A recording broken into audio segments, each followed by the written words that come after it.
আপনারা জানেন না সমুদ্রের নিচেও পাহাড় আছে? কারণ কি জানেননি?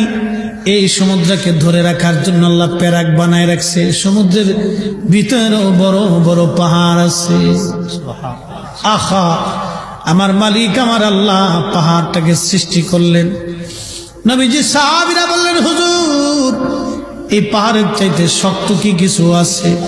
নবীজি বলেন, হ্যাঁ, পাহাড়ের চাইতে শক্তর নাম হলো লোহা। লোহা, এই লোহা হলো পাহাড়ের চাইতে শক্ত। নবীজি সাহাবীরা বলেন, ইয়া রাসূলুল্লাহ, লোহার চাইতে শক্ত কিছু আসেনি? নবীজি বলেন, হ্যাঁ, আগুন লোহার চাইতে আগুন শক্ত। কারণ আগুনের মধ্যে যদি লোহা ছেড়ে দেন, এই আগুনটা লোহাটাকে পুরাইয়া নরম মোমের মতো বানায় দেয়। এই লোহার চাইতে শক্তির নাম হলো আগুন। সাহাবীরা বললেন, হুজুর আগুনের চাইতে শক্ত কিছু আসেনি? নবীজি বলেন, হ্যাঁ, আগুনের চাইতে শক্ত হলো বাতাস। বলবেন, হুজুর আগুনের চাইতে শক্ত হলো পানি না? পানির ভিতরেও আগ্নেয়গিরি উদ্গীরিত হয়, পানির ভিতরে আগুন জ্বলে।